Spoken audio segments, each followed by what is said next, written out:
Hi guys, Piotr here. This is LiteFinance Global YouTube channel and it's my pleasure to be with you again. Today we are going to discuss support and resistance levels, why they are so important and how to try to approach. Of course you have to do your own research, you have to do your own homework as usual and try to determine what is most suitable for you as a trader, what kind of the trader you are. So why support and resistance are so important? Because they are helping us to understand general market situation. They are very necessary for a trend analysis. Based on the support and resistance, we may try to predict the trend reversal. Based on that point, very often when we are discussing some patterns, when we are discussing the market, I'm talking about the sometimes front running or trying to avoid the front run guys. We have to understand that you and me, we cannot move the market by ourselves. At least I cannot move the market by myself. So when I'm talking about the front run, meaning that I'm the percentage-wise, the chances for the support to hold, in my opinion, or resistance to hold, in my opinion, are bigger than I'm trying to front run. Usually in the direction of the overall trend. Of course, there's also the conservative approach when we are waiting for the reaction and then you are trying to trade based on the particular support or resistance. The next point, why support and resistance are so important, is the way we are trying to determine the sentiment of the market, because we are not going to hold the support forever and we are not going to hold resistance forever, right? There's support and resistance giving us the helping hand when it comes to the filter the false signals and to confirm the real ones, right? And it's trying to simplify end-to-end analysis in several time frames. Of course, there are many different schools giving you the hints how to draw the resistance support lines. All right. For me personally, I like to place the horizontal lines and trade based on the horizontal lines. But we have the dynamic lines, right? The connection of the lower lows of the higher highs when it comes to the uptrend, lower lows when it comes to the downtrend. Of course, there is many other schools using the pivot points as a possible support resistance, using the moving averages, etc., right?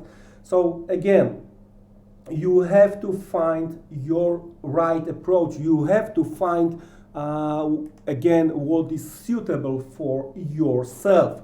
We are going to go through the chart here based on cable. I'm going to make step by step my way of placing the lines. It's gonna be a little bit shorter line because me personally, I like to have the lines on the monthly and weekly as well, right?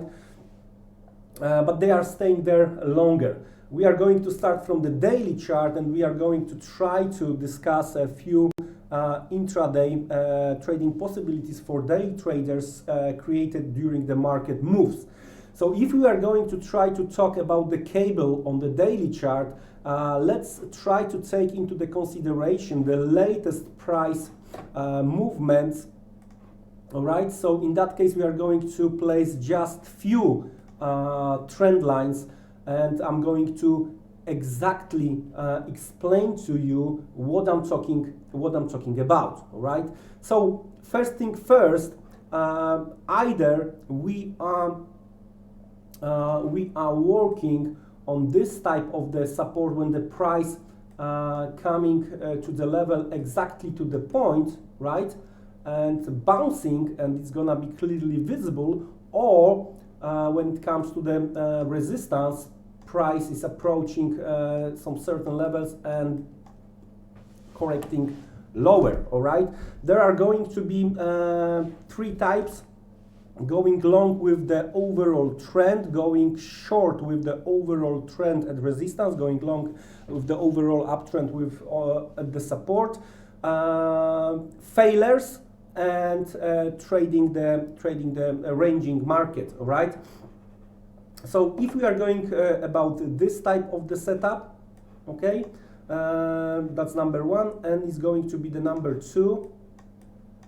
It's going to be the number two when we have hidden support.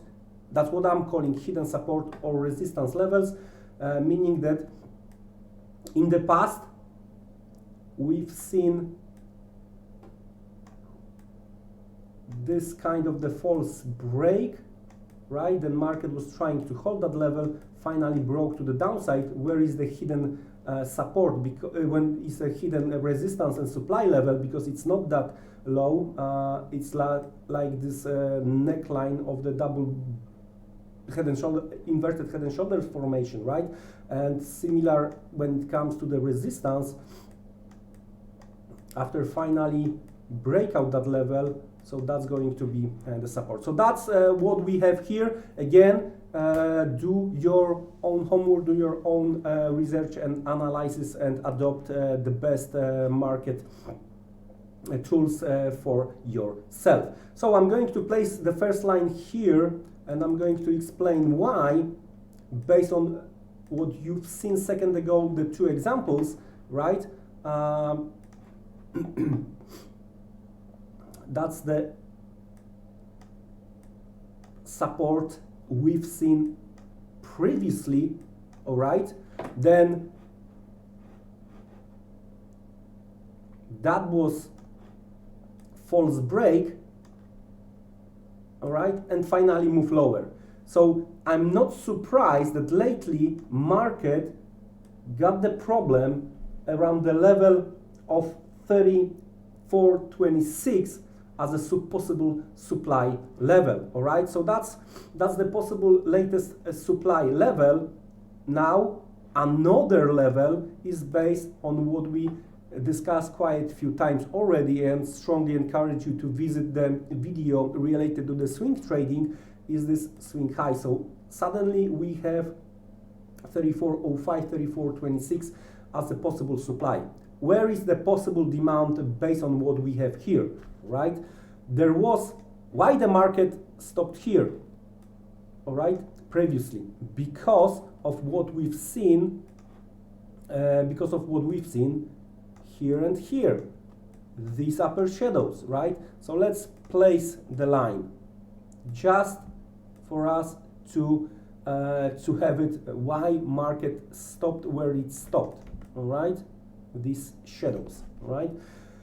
But latest price action, to be honest with you, latest price action just canceled those two lines, in my opinion. So we are looking for lower possibilities where the market may try to find some kind of the demand. So we are looking for the lower levels.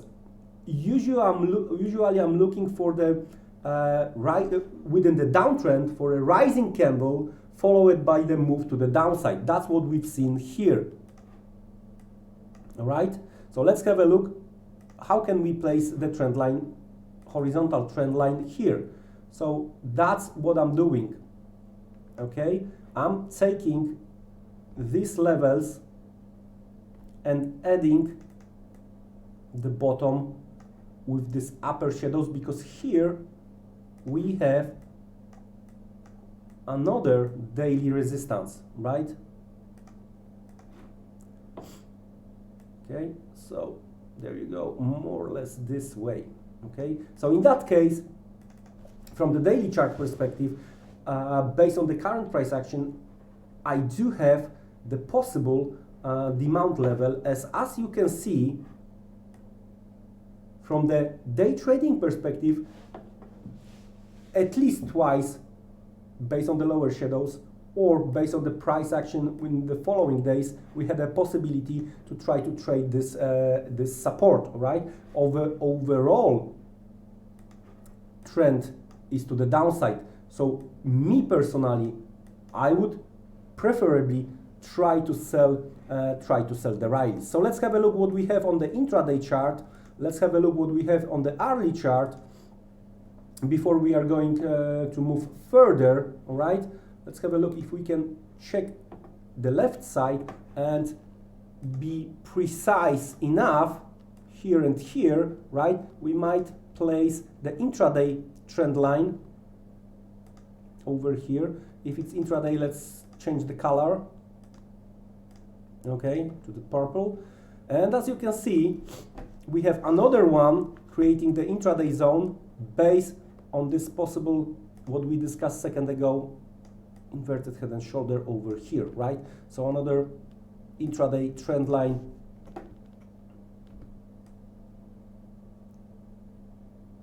somewhere here. So we have supply zone.